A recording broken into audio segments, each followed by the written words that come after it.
Cover किया गया है। खैर, इस बीच हमारे साथ अनुराग बिश्नोई है। अनुराग, नमस्कार, कार्यक्रम में स्वागत है। अनुराग, आपकी राय है निफ्टी पर अभी आपकी रणनीति क्या होगी, क्या करना चाहेंगे इस वक्त?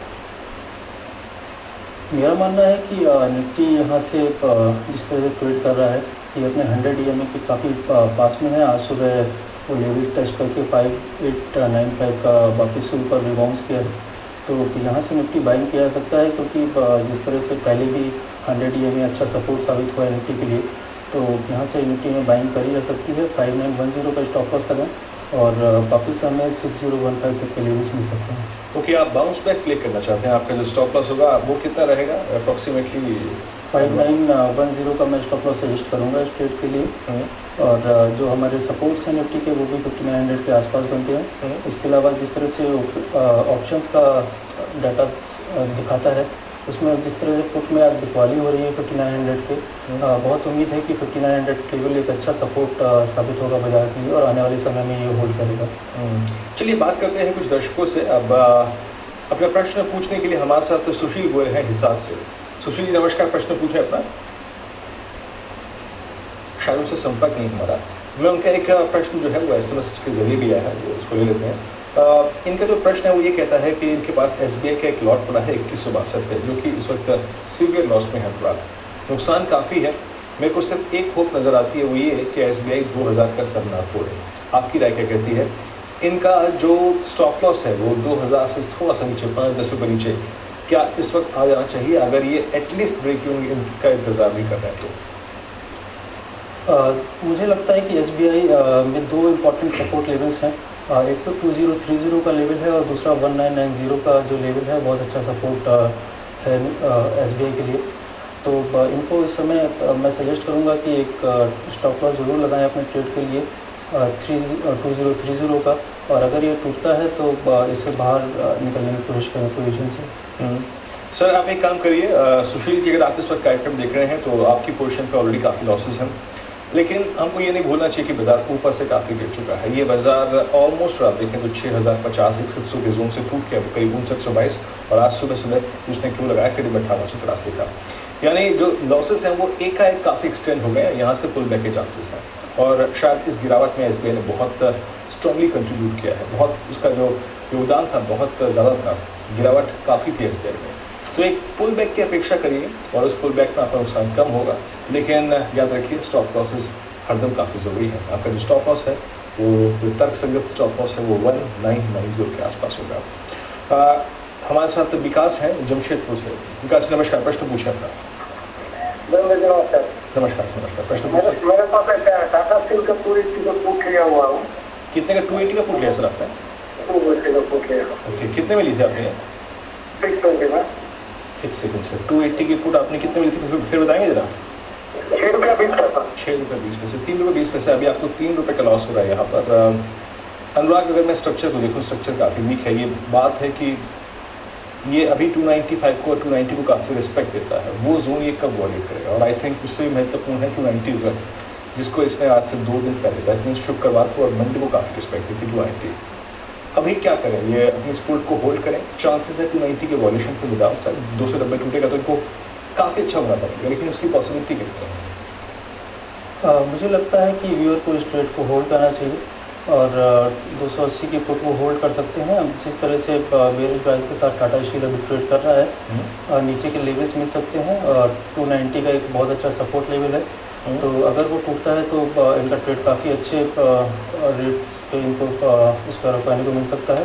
अदरवाइज भी इसको ये होल्ड करें और अगर 290 के आसपास आता है तो उसमें से पार्ट बुक कर सकते हैं, या फिर एक टेल स्टॉप लॉस उस समय पे लगा के ये अपने प्रॉफिट्स को लॉक कर सकते हैं।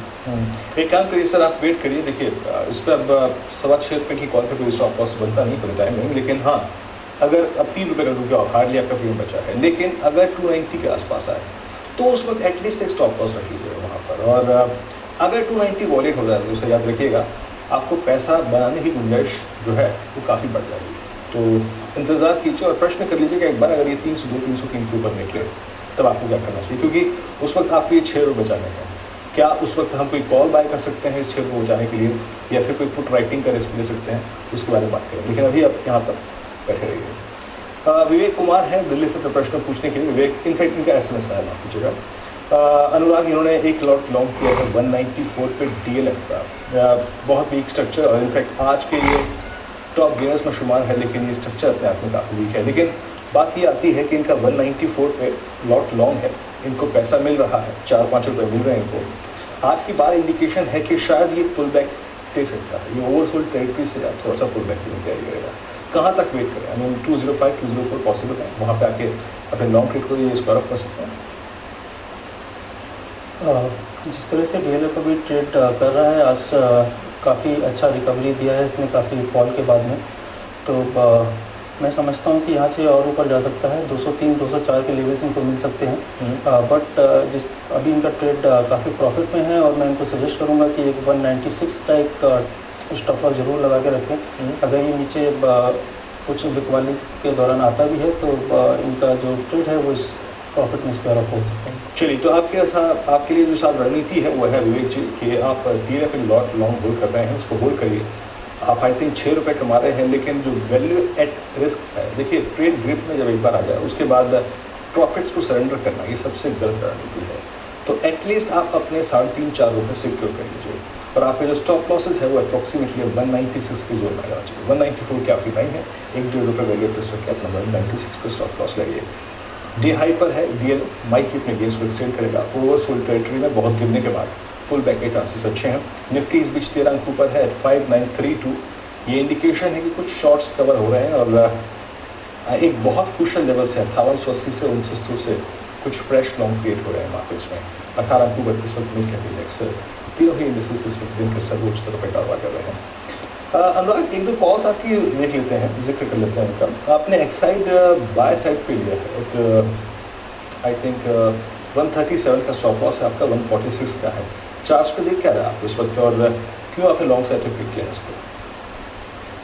एक्साइड पिछले कुछ ट्रेडिंग सेशन से काफ़ी अच्छा कंसोलिडेट कर रहा है, और इसमें संभावना है कि ये ऊपर की तरफ ब्रेकआउट दे सकता है। जिस तरह से इसमें पिछले 2 ट्रेडिंग सेशन से लॉन्ग पोजीशंस बन रही हैं, तो मैं यहाँ पर बाइंग की सजेशन दूंगा, और इसके स्टॉप लॉस 137 रखें, और 146 के टारगेट्स यहाँ पे मिल सकते हैं। ओके, ये ट्रेड आपका कितने दिन के लिए होगा अनुराग? इस ट्रेड में 4 से 5 सेशंस के लिए बने रहें, और इसमें टारगेट या स्टॉप लॉस के लेवल्स आपको मिल सकते हैं। बिल्कुल, इनफैक्ट अगर आप देखें इस चार्ट की प्रॉपर्टी में, इसके 3 मंथ चार्ट को देखें, एक बार इसके 6 मंथ चार्ट को देखते हैं, ये 115 से अप्रैल मिड में रिकवर होके गया करीब 145 तक, फिर रिट्रेस हुआ 130 तक, फिर रीगेन किया इसने 145 को, और अब जो है प्राइस कॉन्ट्रैक्ट हो रहा है, यानी 145 से 135, देन 142 से करीब 138। ये जो प्राइस रेंज है ये धीरे धीरे काफ़ी छोटी होती जा रही है, जो कि इंडिकेट करती है, जो कि एक संकेत है कि शायद अब एक ब्रेकआउट की, और या फिर एक डाउन साइड एक ब्रेकआउट की पॉसिबिलिटी बनती है। तो उस मद्देनजर और इसके लगभग 1 महीने के प्राइस की को देखते हुए चांसेस है कि ब्रेकआउट मिलेगा, और उसी को देखते हुए यहाँ पर 137 का स्टॉप लॉस लगा के 146 के लक्ष्य के लिए हमने इसको लॉक किया एक साइड को। कुछ देर के लिए रुकेंगे, वजह से फायदा में लौटेंगे, और फिर कुछ और कॉस्ट की चर्चा करेंगे। कुछ देर में हाजिर होता है।